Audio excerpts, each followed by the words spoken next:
Okay, so in tonight's presentation, I'll be talking about a small group of pioneer women in the RCAF, the Parabels, as they were known.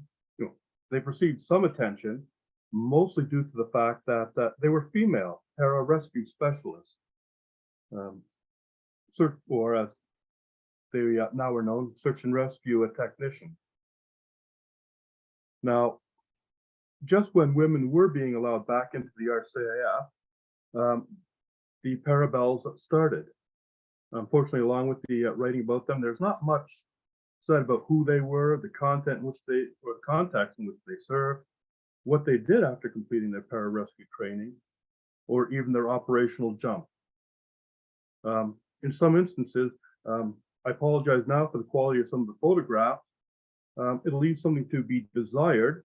However, I've taken these from newspaper articles about the pararescue nurses so that I can present new photos that haven't been seen before in recent times. Okay, so as you know, the origins of the pararescue service rests with the First World War pilot Wilfred Wap May. As manager of No. 2 Air Observer School in Edmonton, he noted the need for trained individuals to parachute to crash sites and provide first aid in a timely manner. He therefore created a small pararescue squad at the school. Now, with the disbanding of No. 2 AOS, the RCAF saw the value of May's creation and formed the Pararescue School in Edmonton in December 1944, and from there built an organization to continue what May had started. Now, nursing sisters have been serving with the Canadian military since the Northwest Rebellion of 1885. When the RCAF was formed, there was no medical organization associated with it. Instead, the Air Force used the services of the Royal Canadian Army Medical Corps. The RCAF's own medical service was authorized on the 13th of September 1940 through an order in council and was officially formed on the 18th. With the new organization came the ability to recruit nursing sisters. Now, this was before women were allowed to enlist in the RCAF. The peak strength of the nursing sisters was 395 during the war, serving in Canada, Europe, and even on the continent as the Canadian Army and RCAF moved east into Germany. Now, it's important to note that they were not part of the RCAF Women's Division, and as a result, they received the same pay as their male counterparts. Now, while the RCAF's Women's Division was disbanded at the end of the war because of a government decision, the nursing sisters were able to continue serving. But by April 1949, there were only 49 on strength. The growth of the RCAF starting in 49 saw a corresponding need for nursing sisters. With the start of the Korean War, some were sent to Japan to accompany and care for injured Canadian soldiers being returned to North America. They first had to qualify as flight nurses at the School of Aviation Medicine in Alabama. And again, nursing sisters were serving in the RCAF before the RCAF began to recruit women again. In this case, women were first accepted on the 31st of May, 1951.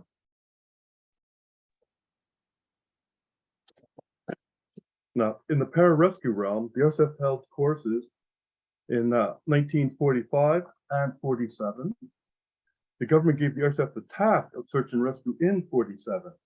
So it was now time for the RCAF to begin training rescue specialists again. The first course was held in 1950, and this was the fourth one overall. And the candidates were selected by potential and came from a variety of trades. On completion of the course, they were qualified in a specialty, meaning they maintained their regular trade. So an aero engine mechanic could easily go back to being an aero engine mechanic. The 1950 course also included one doctor. Now, the course was 18 weeks long, and it was divided into two 9-week sections. The first was in Edmonton, and the second was in the area of Jasper. The ground training in Edmonton included, as you can see, SAR organization, history of parachuting, air search methods and techniques, ground search, parachute packing, maintenance, and repair. I mean, you can see all of that there. Now, the field phase included practical versions of all of those, plus mountaineering, both climbing up and rappelling down, glacier traversing, traversing chasms, as well as skiing. All the people on the course had to complete 10 jumps, 6 into an open area and 4 into a wooded one. Now, the pararescue specialists were posted to a number of units whose roles included search and rescue, along with transport and other things. These were utility units. These are some of the units in conducting SAR operations. And as you can see, these were all units. There were also, however, some base flights, such as the one in Whitehorse, that also conducted search and rescue operations. Now, in April 1951, the head of the medical service in Northwest Air Command, who was responsible for the training of the pararescue specialists, wrote a letter to Air Force headquarters that indicated that in the last 3 years, there were a number of instances where it was only by good fortune that casualties were avoided. With the publicity to the RCAF, especially on Arctic mercy missions, medical personnel trained in pararescue could help prevent a medical problem before a failure, as he put it, generated public criticism. The air staff agreed, and the medical pararescue courses were established. Now, one of the events to which the doctor could have been making reference was Operation Captain of 22 December 1950. In this case, a Canadian Pacific Airlines DC-3 crashed into a mountain near Penticton. The 3-man pararescue team aided the survivors, but could not save the co-pilot. In their after-action report, they specifically recommended that doctors, nursing sisters, and medical assistants be recruited for the specialty. So the first group of women to take the pararescue course started on 16 July 51. It was an all-medical course consisting of 16 students, 2 doctors, 5 nursing sisters, and 9 medical assistants. So as you can see, the 5 nursing sisters were Muriel Beaton, Marion McDonald, Marion Neely, Ann Peden, and Isabel Thompson. Now, instead of the normal 18-week course, theirs was only 13 weeks, as the medical portion was eliminated out of the classroom phase. And from what I can tell, it looks like it was also eliminated from the practical portion of the field phase. Still, they performed all the same training rescue missions as their male counterparts before and after them. And this included carrying the same amount of weight in terms of equipment. Now, on the 3rd of September, they made their first jumps at Namao, and this was out of a Norseman. Marion Neely made the first jump of any of the pararescue nurses. Unfortunately, on her first jump, Flying Officer Beaton suffered a fractured leg, even though she conducted the landing perfectly, according to the instructor. The course then moved to Henry House Field near Jasper on the 9th of September for the remaining 9 jumps and the field portion of the course. Of note, an event was scheduled for reporters on the 21st of September. It involved parachute jumps, rappelling, and crossing chasms. And the 3 jumpers were Squadron Leader D.O. Coons, a medical officer, Flying Officer Marion McDonald, and Corporal L.P. Foster, a medical assistant. The rappelling was at Maline Canyon, just east of Jasper, and included lowering a patient down a cliff. Bad weather the next 2 days prevented display of glacier crossing and parachuting into trees. Now, on the 25th of October, the course graduated. It was of sufficient importance that Air Marshal Wilfred Curtis, the chief of the air staff, stopped at Edmonton to present the graduates with their badge, and then departed for Vancouver immediately upon completion of the ceremony. Wap May, who had organized the first pararescue specialist, was a special guest at the graduation. Now, because of her injury, Nursing Sister Beaton did not complete the course, and only 4 nursing sisters graduated. So we'll look quickly at each of the nurses. So Isabel Thompson was from North Bay. On the 5th of March, she arrived at RCAF Station Rockcliffe along with Mary Neely. After the course, she was posted to Station Trenton, where she jumped to a crash site of a Lancaster Vampire mid-air collision. In October 52, it was a very busy month for her. On the 3rd, she had a wedding shower. She then flew to New York along with Marion McDonald on a press tour, returning on the 8th. She promptly got married to Flying Officer J.G. Neville Kemp in North Bay. And because she got married, she was required to retire on the 14th of October 52. Now, Marion McDonald was from Vancouver. She actually served in the RCAF Women's Division during the Second World War as an ops room clerk, rising to the rank of sergeant. She served in Canada and was discharged on the 2nd of September 45.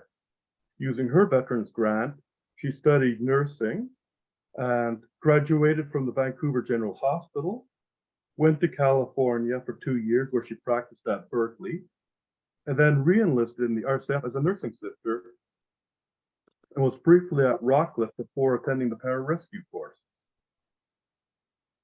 After graduating from that course, she was appointed as an instructor for the next course, which also had 5 nursing sisters. Now, this may have been, her appointment, because she had a mark of 88.8% on the course. Her role as an instructor included acting as a liaison between the nursing sisters and the staff, aiding the nursing sisters through the course, and demonstrating the medical kits and parachute jumps to everybody.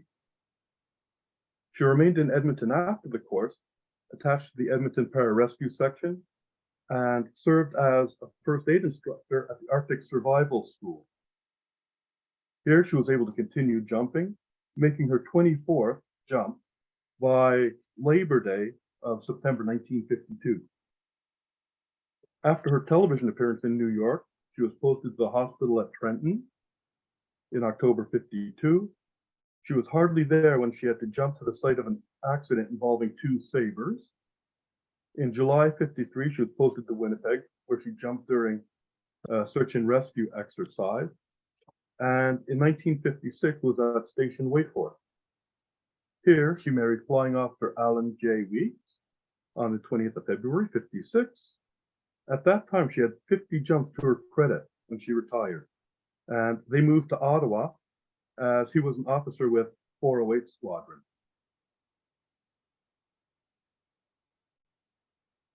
Marion Frances Neely was from Middleton, Nova Scotia, graduated from Fisher Memorial Hospital in Woodstock, New Brunswick, and worked at Fundy Hospital in Blacks Harbor. She enlisted in Moncton and was posted to Rockcliffe on the 1st of March, 51. After the course, she was off to Greenwood. After that, it was Station Whitehorse in April 54, and she conducted her 21st jump during an exercise in Colorado. She was then posted to Winnipeg in April 55. After July 1956, she was the last of the pararescue nurses still so qualified. She was promoted to the rank of flight lieutenant on the 1st of January 57, shortly before she officially retired on the 14th of April.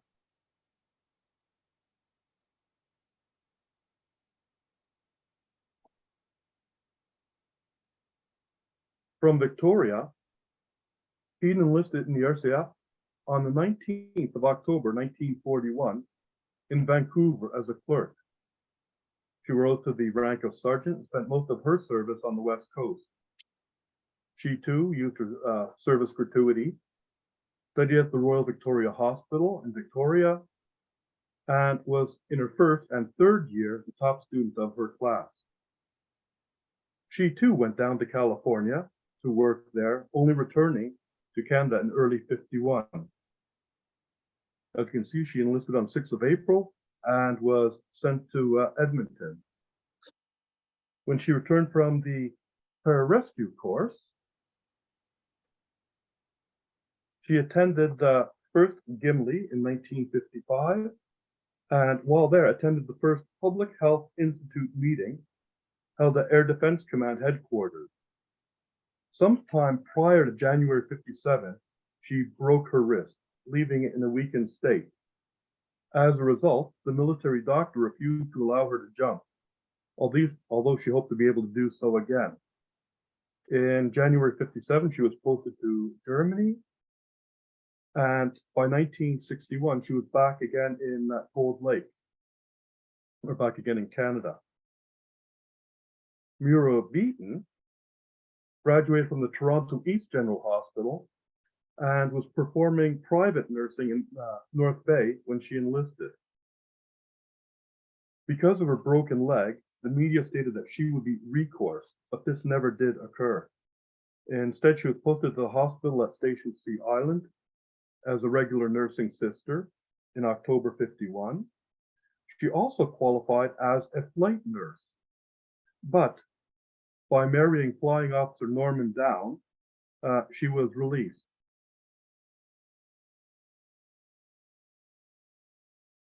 The second group of pararescue nurses was part of, again, an all-medical course that started on 21st of January, 1952, and it consisted of 2 doctors, 5 nursing sisters, and 9 medical assistants.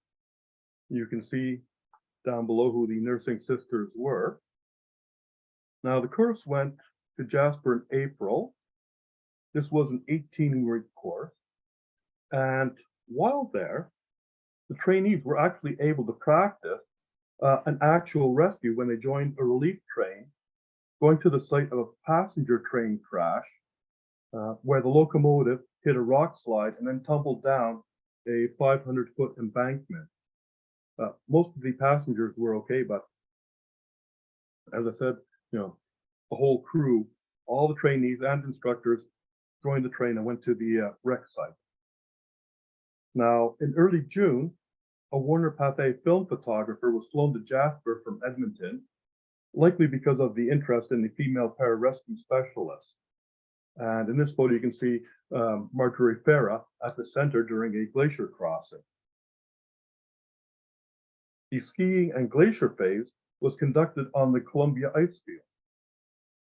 The course graduated on the 21st of January '52 with Air Commodore J.G. Kerr, Air Officer Commanding a Tactical Air Group, doing the presentations. During the graduation, though, there was only 1 doctor, 3 nursing sisters, and 7 medical assistants. 2 of the nursing sisters ended up injured, and 1 doctor and 1 medical assistant graduated a little later as they needed 1 more jump each in order to qualify. Marjorie Farah was from South Porcupine, Ontario. She graduated from the Timmins General Hospital, posted first to Rockcliffe, then to Centralia. On completion of the course, it was Whitehorse, Edmonton, for the pararescue exercise in September '54, which we'll talk about in a few minutes. She was attached to Winnipeg, and then she was back to Edmonton soon thereafter. By March of 1955, she had 20 jumps, and as you can see there, she released in August '56, having completed her 5-year short service commission. From Pembroke, Ontario, Grace Woodman took a nursing course there at the convent of Mary Magdalene. She enlisted in the RCAF after her husband passed away. She was first posted to Trenton, after which she was sent to the Pararescue Corps. She was then posted to Sea Island, and within 2 weeks was to be the first pararescue nurse to operationally jump to a rescue site. The RCAF supported her request for further education at McGill University, where she received a graduate degree in nursing education in May 1953. After graduation, her next stop was Edmonton, where among her duties she was the public health nurse at Guthrie School at Station Namao. Shortly before her release, she received a certificate from the school, so they were obviously very happy with her. And she was released on the 13th of June after marrying Flight Lieutenant Charles Vincent McEacher.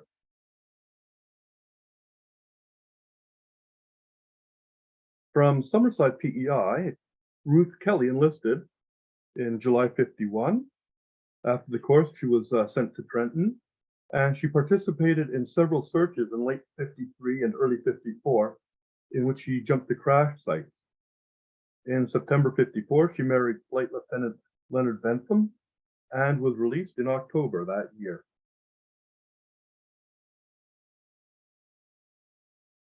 Ruth Blisner is from Saskatoon.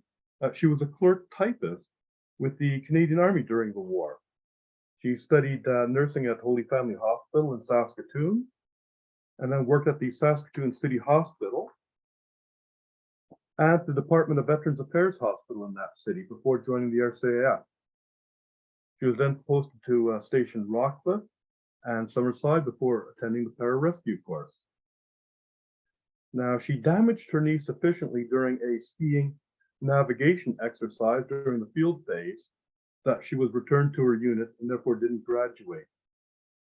In February 54, she participated in the Canadian Army exercise Loup-Garou, north of Sept-Îles, took the flight nurse course in Alabama in July, and then was flying Canadian soldiers back from Japan to San Francisco and then back up into Canada.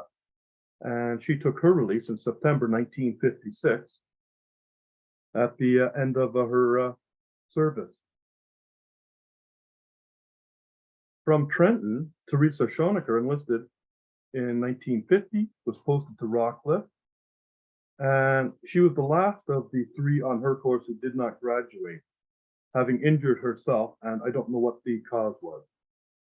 She continued as a nursing sister, being posted to North Bay in July 52, and then to 33 Aircraft Control and Warning Squadron at Falconbridge in November 53.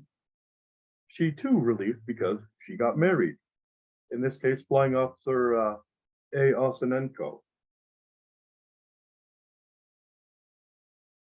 Now, the pararescue nurses were first and foremost nurses. They're employed in the station hospital, where they did their turn in normal shifts as would any other nurse. But often, they were one of only 2 or 3 nursing sisters, and were normally the only pararescue nurse at the station. For example, at Station Greenwood, Flying Officer Neely was noted as being the station's only pararescue nurse, and it appears that she was one of 2, possibly 3 nurses there at the time. As such, her participation in any search and rescue mission could be affected by her primary medical duties. Now, it wasn't uncommon for the pararescue nurses and even other nursing sisters to fly on Mercy flights or on medical transport flights. In December 1951, Flying Officer Neely, who accompanied a seriously burnt civilian child on a Canso flight that went from Sydney to Halifax. 4 months later, she accompanied a badly burned airman who was flown from Greenwood to Halifax in a Canso. In October 55, Marjorie Farah was on a Dakota flight that evacuated the seriously ill priest from Grand Prairie to Edmonton. Now, the thing is, though, not all Mercy flights required a nursing sister to accompany the patient. with only specific ones where they had information as to the requirement for such a service. There were also trips on aircraft participating in searches. Neely was on a Dakota taking part in Operation Barton in January 52, and a few days later on a Lancaster on that search. 3 days later, she was in another Dakota participating in Operation Kayak, another search, in this case for an RCAF vampire that was missing from Chatham. Now, such flights appear not to have been a regular occurrence, though. Nursing sisters had other duties besides those of the hospital that kept them occupied, not always giving them the opportunity to jump. At Station Whitehorse, now, she's not a para-nurse, but nursing sister Riley visited the detachments at Teslin and Watson Lake in December 1953. The pararescue nurses, in my belief, unfortunately, there's not enough documentation to show this. They likely also had to undertake such flights to visit smaller RCAF detachments. Now, when Flying Officer Neely arrived at Whitehorse, she was first on call, and then on the 9th of August, 1953, I believe it was, she was on the Royal Tour, accompanying Their Majesties to Norman Wells, Fort Nelson, Fort Simpson, and Sawmill Bay in the Northwest Territories before returning to Whitehorse. The pararescue nurses also had to maintain their physical fitness level and make regular jumps to stay current. Now, this was the same for all pararescue specialists. Unfortunately, we don't know with what frequency they actually were able to jump for their monthly qualifications, as such events are not normally recorded in station or squadron records. We do know that Marion Neely made her first jump after coming to Greenwood on the 6th of December 1951. So this was fairly soon after graduating in October. Once in Whitehorse, she conducted her monthly jump on the 13th of August 54, which was 3 months after arriving. The pararescue nurses were also in high demand for their experience on the course. For instance, on 8 May 52, Marion Neely spoke to the Halifax Registered Nurses Association about nursing in the Air Force, and especially about the pararescue course. In Edmonton, nursing sister McDonald was teaching female air cadets about bushcraft, parachute packing, and safety equipment. Now, this was while she was an instructor at or on the second medical course.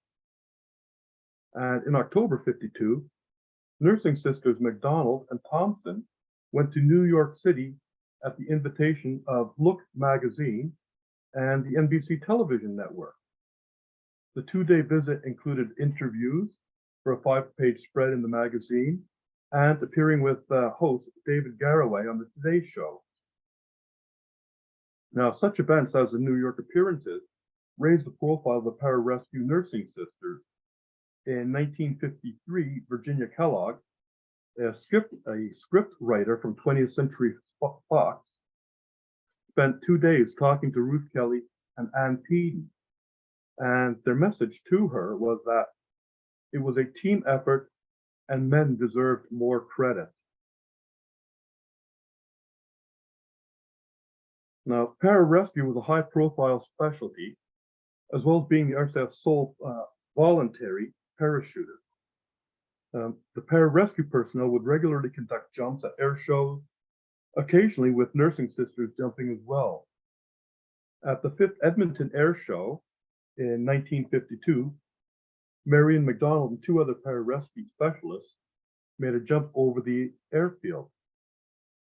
At the Air Cadet Camp at Abbotsford, BC in 1952, Grace Woodman and squadron leader Wynne from the first parachute, from first medical, all medical pararescue course, also attended the camp, with Wynne promising to do his monthly practice jump at the camp.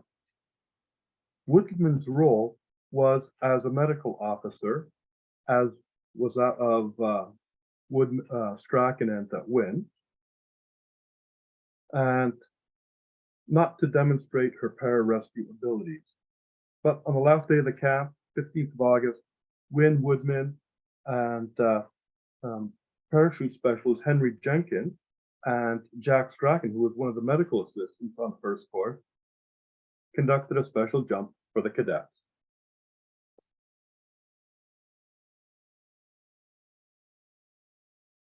Now, it was not just the RCAF that had search and rescue specialists. The U.S. Air Force also had them, as the two organizations often operated together on aircraft searches and rescues along the border or across each other's borders. There developed a desire to ensure that the organizations could learn from each other and to develop joint techniques. The nursing sisters, the pararescue nursing sisters, were involved in two of these joint operations or exercises. The first one was Operation Manitoba, organized by RCAF Station Winnipeg, and involved teams from number 111 Search and Rescue Flight and the 44th Air Rescue Squadron from Lowry Air Force Base in Colorado.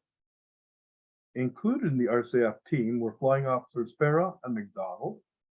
It started on the 8th of September 54 and was held at Atacamac Lake, roughly 23 miles northeast of the PA. The teams actually stayed in the woods in order to exercise bushcraft. And as I said, the purpose of the exercise was exchanging knowledge, developing more efficient practices. The exercise was based on looking for a lost Canadian aircraft, excuse me, carrying a Canadian pilot and an American hunter. The 10 individuals each performed one jump, and it was made into a heavily wooded area. On the final day, a combined land and air search and rescue operation was held.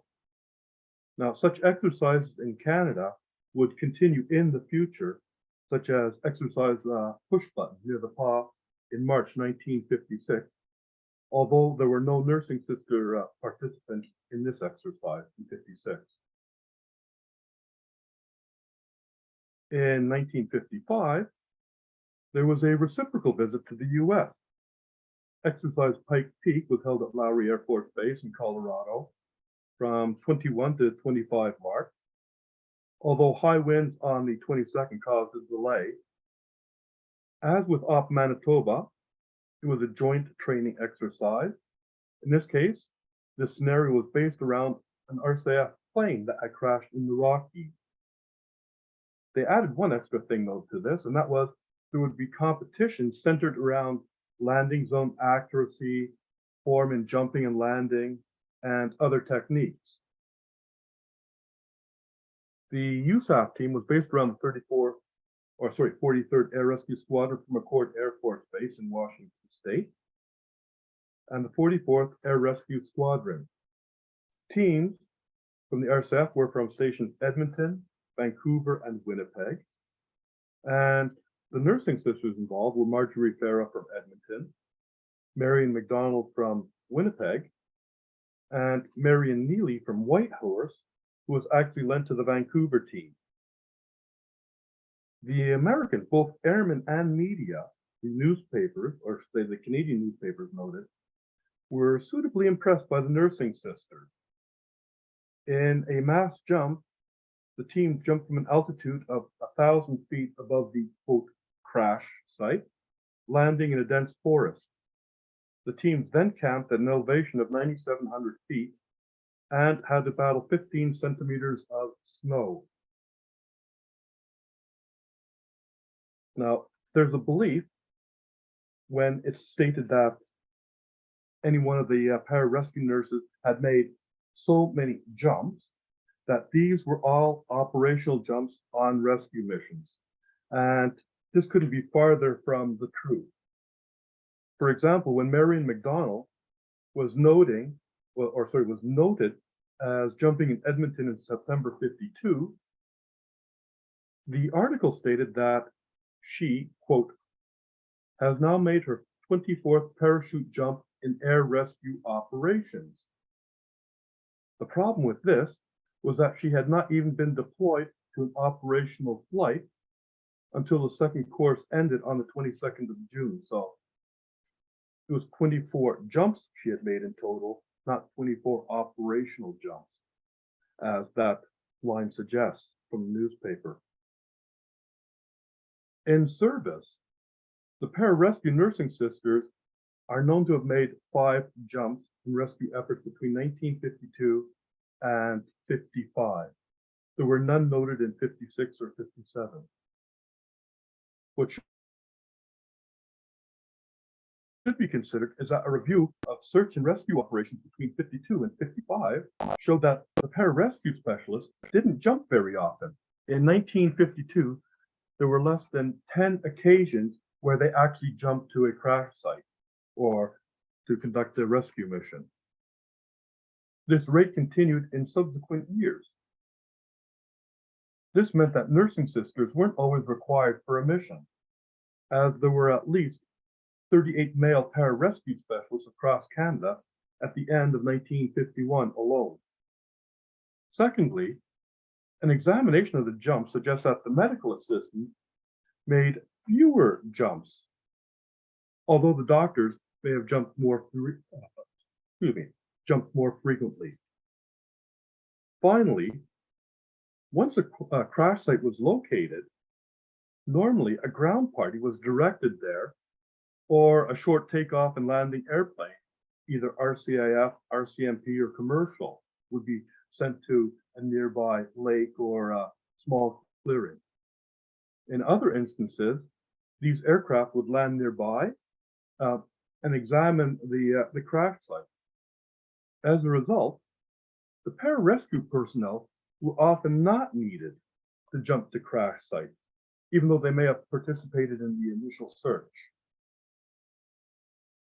Now, of the 5 operational missions or jumps that we know of, not 3 weeks, after nursing sister Woodman graduated from her course, she made the first operational jump of any of the pararescue nurses.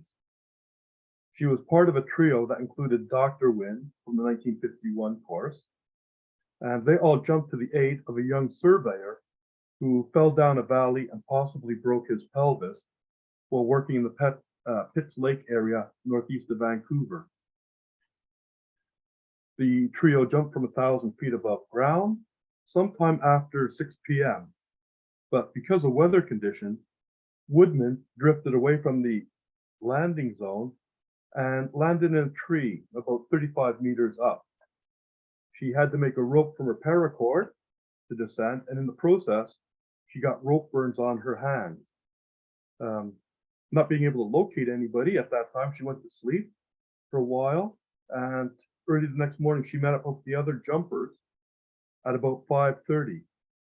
They then proceeded to transport Ken Northcott, who was the victim in this case, to a landing zone where Woodman flew with him in a U.S. Navy helicopter to a hospital. This was likely the first pararescue jump by any female in the world. In July 52, the RCAF and U.S. Air Force staged exercise signposts in eastern Canada. On the 22nd, a Lancaster bomber and a Vampire collided.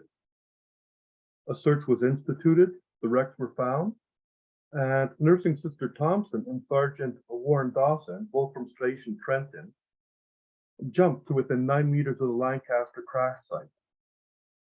They found no survivors from the main fuselage, and then with knives and hatchets, they hacked their way through 3 kilometers of dense brush to reach another team that had jumped into a lake.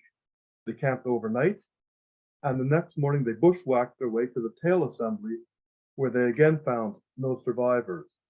And this was Flying Officer Thompson's 16th jump.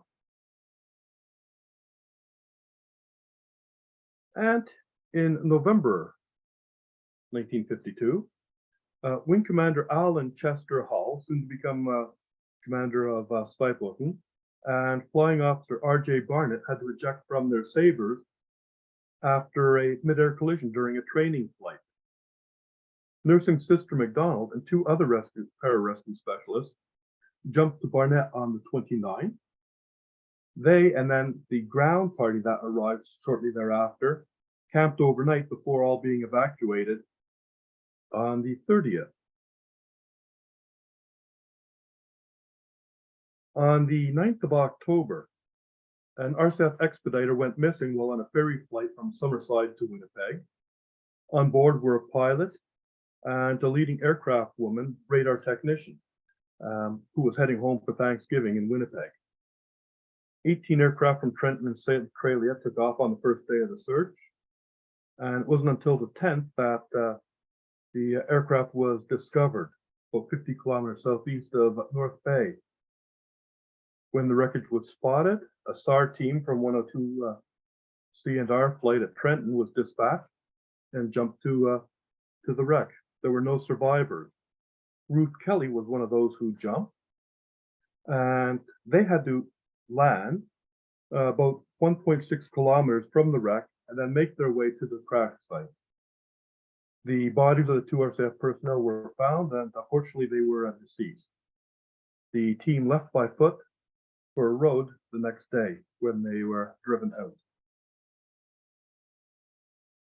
In February 55, in the early hours of the morning, a USAF B-47 exploded in the air over northern Saskatchewan and crashed in the area of Big Sandy Lake. Search aircraft were quickly sent out, and after 2 hours, the Saskatchewan Government Airways aircraft found and evacuated one survivor. A second survivor was found several hours later after a pararescue team jumped to them. The second team, which included Nursing Sister Marion McDonald, jumped 2 hours after that. The teams made a camp with a roaring fire. McDonald treated the injured airmen, and they were evacuated the next morning after having had to trudge through snow, fairly deep snow, to get to the aircraft awaiting them. Third airman was found alive later at some distance from the first two. This was McDonald's 43rd jump overall and second jump involving a rescue.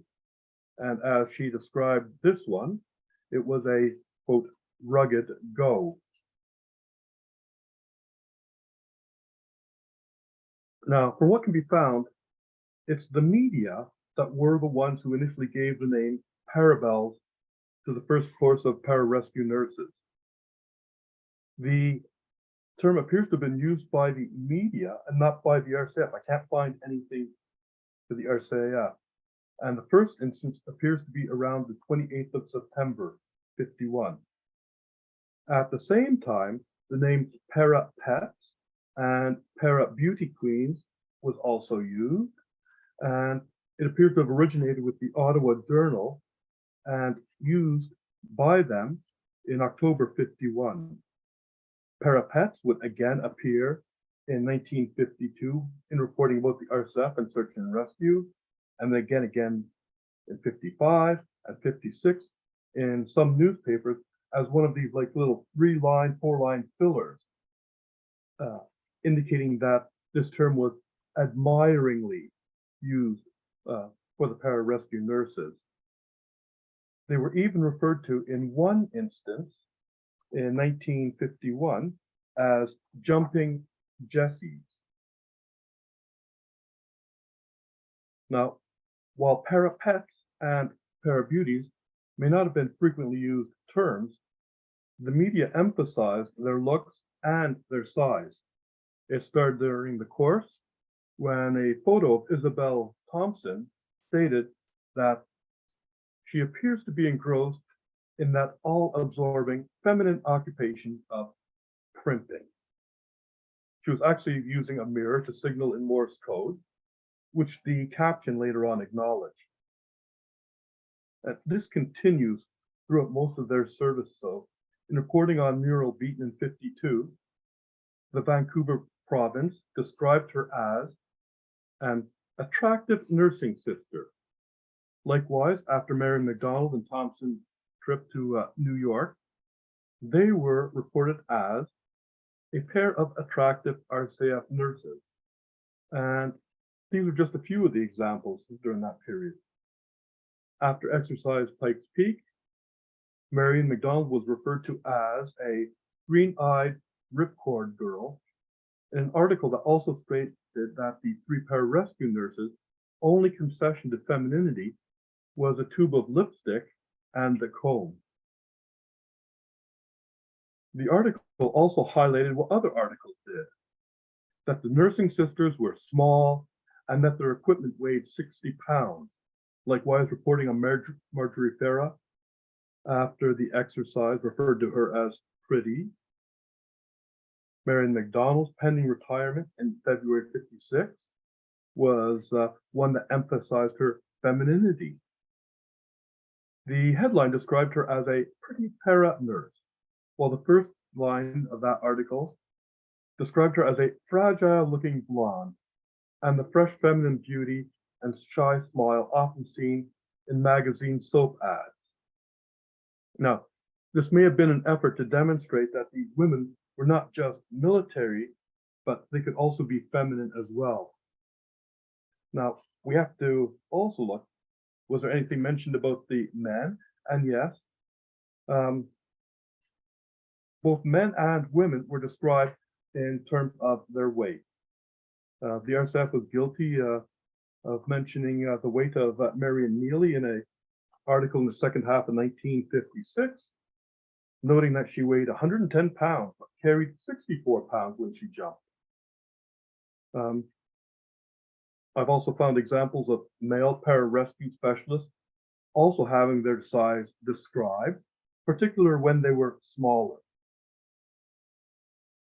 In a similar fashion during the first war, one reporter stated, "Incidentally, the girls are all good cooks and quite accomplished at other household tasks." Now, the RCAF likely approved of all of this publicity, as the Serbs had just started enlisting women again, as I mentioned, 31st of May 1951, and was attempting to increase the number of nursing sisters as well. The RCAF was expanding the nursing service, so they needed more women, nursing sisters, and for their own service. With the publicity surrounding the female pararescue training, this would have been a significant marketing tool. While the RCAF tried to provide the most flattering photograph of all its personnel to the media and in their own media releases, the ones of the first pararescue course appeared to be more glamorized with windswept hair and glamorized poses. Later photos weren't as glamorized, such as the ones during the air show and some of the others that I've shown you. This suggests that the RCAF no longer saw the need to use para-nurses' femininity so much as a recruiting tool. And the participation in the air shows, it was also likely a gimmick at the time. However, pararescue specialists would participate in air shows conducting jumps even without the females. So I think this was more of, there was a convenient person there. With the retirement of nursing sister Mary Neely in late 1956, the original pararescue nurses were all no longer working as such.